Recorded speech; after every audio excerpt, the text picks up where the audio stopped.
kelebihan Gus Dur sangat banyak sekali.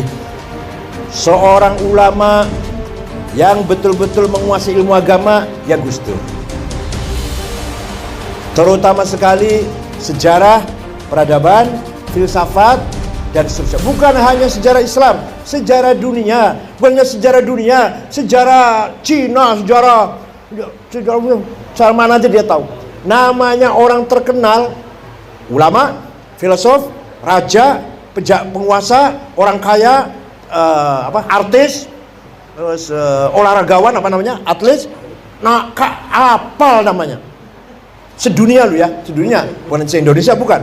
Namanya pemain sepak bola Spanyol siapa-siapa, pemain sepak bola Prancis siapa-siapa, pemain sepak bola Brazil siapa-siapa, apal itu. Artis siapa-siapa, artis terkenal, yang terkenal ya. Orang kaya siapa-siapa di dunia ini, orang pinter siapa-siapa di dunia ini. Terus saya baru kagum dengan Gus Dur itu. Nggak punya buku agenda harian, nggak punya. Memori itu nggak punya. Tanggal sekian ke sini, tanggal sekian ke sini, tanggal sekian ke sini. Suatu ketika, saya habis ngimami sholat di Masjid Gus Dur, duduk di kursi depan, datanglah Pak Mundir siapa? Depan itu Mundir Suparta. Gus Dur, wonten. Saya lagi nunggu nih, belum pulang dari luar kota ini mau pulang. Tadi saya telepon, belum ada HP kan? Saya telepon ke rumah, Gus Dur jawab kok.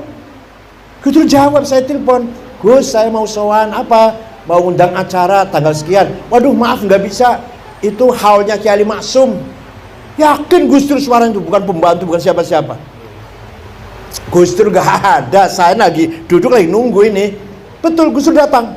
Nggak lama Gus Dur datang. Salaman masuk, menyampaikan maksudnya, nggak bisa. Malam itu saya haul kelapa. Persis jawabannya kayak di telepon tadi. Tapi waktu di telepon itu siapa itu? Nggak itu. Itu yang luar biasa di situ. Kejadian betul itu, kejadian betul. Wah kalau kejadian lagi waktu umroh dengan Gus Nur itu, dengan Muhammad itu, Kiai Muhammad di Madinah, lepas sholat Isya, jalan-jalan cari ulama yang menurut Gus Dur hebat. Ada ulama jenggotnya panjang, pakai gamis, udung-udungnya besar, kitabnya setumpuk, ngajar muridnya banyak. Nih Gus, bukan. Cari lagi, kan banyak orang kiai yang ngajar banyak. Nih Gus, bukan. Ini Gus, bukan. Ada ulama, ada orang Mesir sendirian, sorbannya nggak begitu besar, biasalah.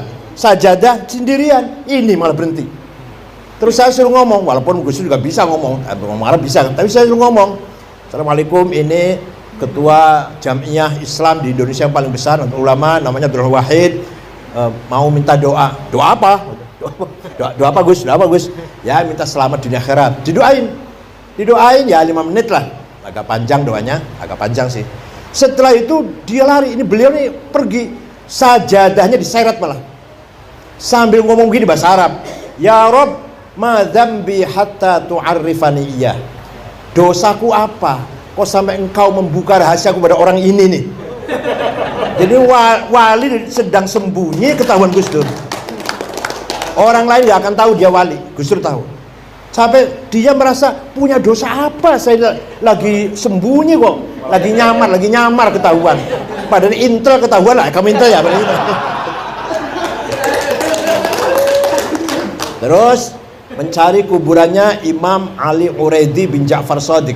Waktu sudah di tengah-tengah kebun korma dan sudah pagar kelilingnya udah dihancurkan lah, karena di sana nggak boleh ziarah kubur kan.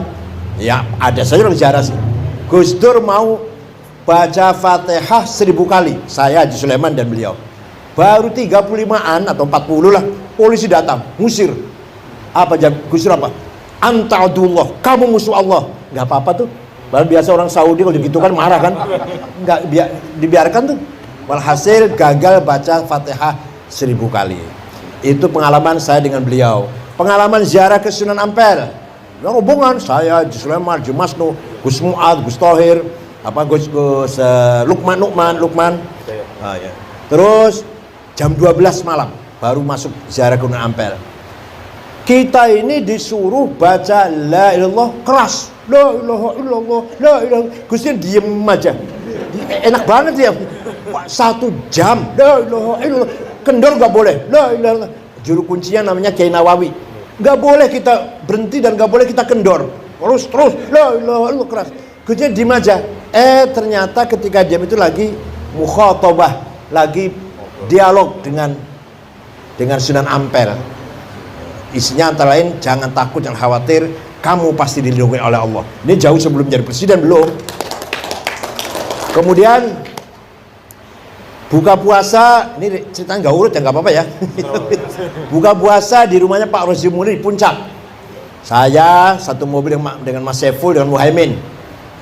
Waktu itu masih kaya saya dengan Mas Saiful, dengan Mas Saiful masih kaya saya. Saya mobilnya Kijang Perkasa, baru masih. Mas Imin masih halal, Mas Saiful masih mobilnya apa? Katana.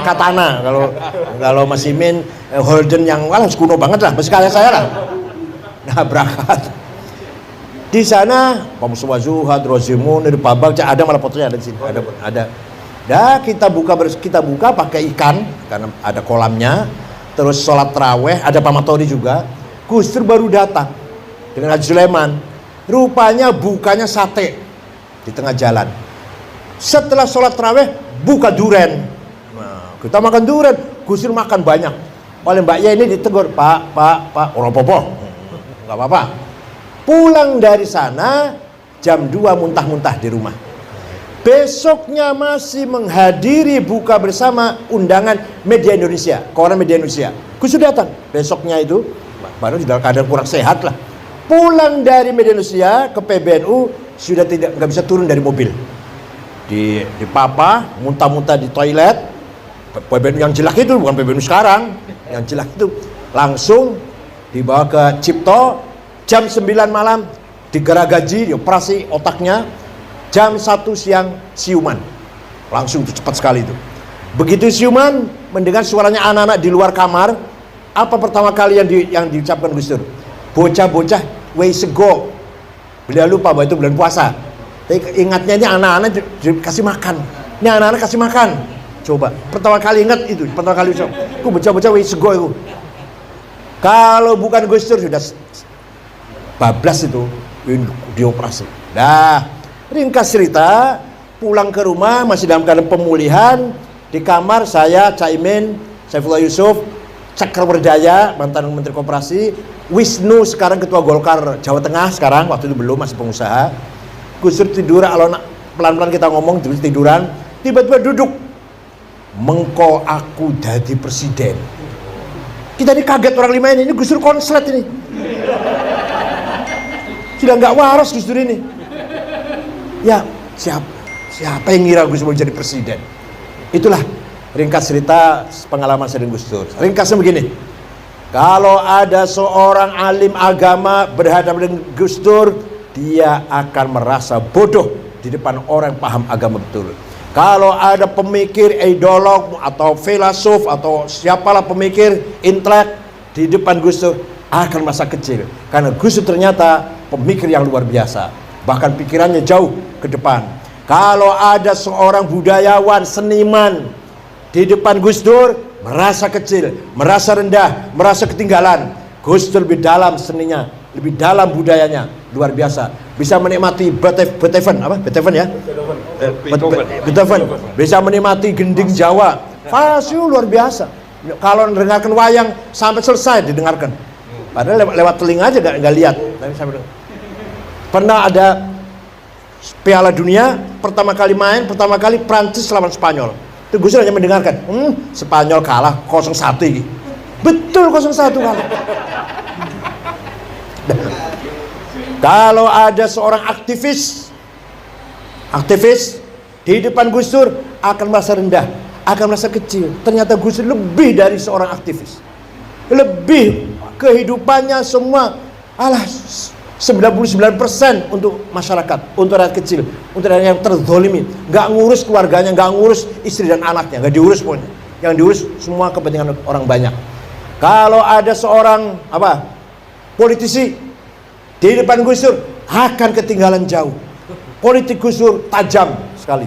Walhasil, ini salah satu politik Gus Dur salah satunya. Ini terang-terang aja nggak apa-apa lah, terang-terang aja ya. Ceritanya Pak Theo Syafi'i pidato ngeritik Islam. Islam itu gak membawa peradaban, gak membawa budaya. Saya mengkanter, keras saya kanternya sih. keras saya kantornya. Dipanggil Gus Dur dimarahi.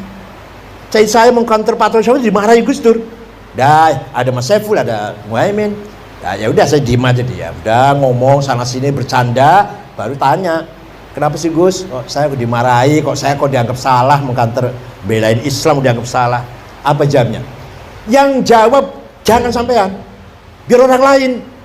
Mengkonek seru sampean penengah. Waduh, ya Allah tuh luar biasa. Sing mengkanter, sing marah, yang marah lah kata, yang marah Islam dihina itu ojo sampean, biar orang lainnya. Kalau Islam dihina yang marah biar orang lain. Engko nek seru sampean datang jadi penengah. Masya Allah, luar biasa itu pelajaran sangat berharga bagi saya. Paham tidak? Paham tidak? Jadi